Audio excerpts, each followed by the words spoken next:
নারায়ণগঞ্জের ফতুল্লার শিমু মার্কেট এলাকা থেকে অপহরণ করে শিশু মুস্তাকিনকে হত্যায় জড়িত অপরাধী শাহ আলম ও তানজিলকে ফাঁসির দাবিতে আদালত প্রাঙ্গণে মানববন্ধন করেছেন নিহত শিশুর পরিবার ও এলাকাবাসী। 25 মার্চ সকালে আদালত প্রাঙ্গণে এই মানববন্ধন করা হয়। এই সময় মানববন্ধন শেষে জেলা প্রশাসকের কার্যালয় থেকে শুরু করে পুলিশ সুপারের কার্যালয় পর্যন্ত মিছিল করেন নিহত শিশুর পরিবার ও এলাকাবাসী। এই সময় নিহত শিশু মুস্তাকিনের পরিবার ও এলাকাবাসী বলেন, আসামি মিডিয়া ওরা আমার ছেলেকে হত্যা করছে, তানজির আর শাহ আলম ওগুলোকে ফাঁসি চাই। আমার ছেলেকে জানুয়ারি মাসের 5 তারিখে অপহরণ করছে, যেই রাইতেই নিছে ওই রাইতেই মাইরা আলছে নিয়ে, কোনো টাকা পয়সা কোনো কিছু চাই নাই। আমি অগর দুইটার ফাঁসি চাই, চান্দিন আর শাহ আলমের। এটা নিয়ে প্রথম পিবিআই গেছি, পিবিআই অফিসে আপনার এই যে সাইনবোর্ড, ওইখানে যাওয়ার পর একটা জিডি করছি। জিডি করার পর ওনারা একদিন আইসা তদন্ত করার পর আর আসে নাই। ফতুল্লা থানায় গেছি, ফতুল্লা থানায় যাওয়ার পর একটা জিডি করছি। কেসটা যে হ্যান্ডেল করতে দিছে ওই দারোগার নাম হইলে সঞ্জীব জোয়ারদার। তো ওই দারোগার কেস হ্যান্ডেল করতে দিছে। দারোগা একদিন আসে আইসা মানে কিছু জিজ্ঞাসাবাদ করছে আসামিদের ফ্যামিলিকে, জিজ্ঞাসাবাদ করার পর উনি চলে গেছে।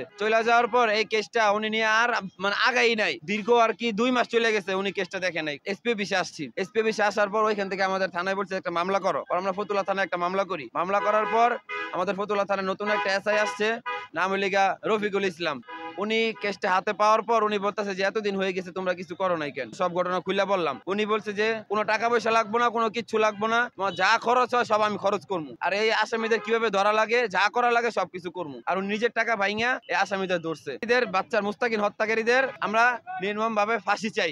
আমি জাতির কাছে প্রশ্ন রাখতে চাই, ছেলেটা কি কোনো দোষ ছিল? ছিল না তো কেন শুধু ওরে হত্যা করা হইলো? এইভাবে মর্মান্তিক হত্যা, গণহত্যা তো লাশ পাওয়া যায়। এই ছেলে বাবা মা তো লাশও পায় নাই। কেন দেশের আইন কি মরে গেছে? প্রতিনিয়ত যদি শিশু এইভাবে হত্যা হয়, বাবা মা যদি সন্তানকে না পায়, যদি তার লাশ না দেখতে পারে, এইরকম দেশ আমরা চাই না, এইরকম জাতি আমরা চাই না। এই বাচ্চাকে হতে পারতো না আগামী দিনের ভবিষ্যৎ, হতে পারতো না পুলিশ, জজ, ব্যারিস্টার। এই বাচ্চাকে হতে পারতো না রাষ্ট্রের সম্পদ। তাহলে রাষ্ট্রের সম্পদকে যদি গজে ওঠার আগে, একটি গাছ যদি গজে ওঠার আগে আপনি উঠে ফেলেন, সেই গাছের ফল আপনি খাবেন কি করে? এর আমরা সঠিক বিচার চাই, আমরা সঠিক বিচার চাই।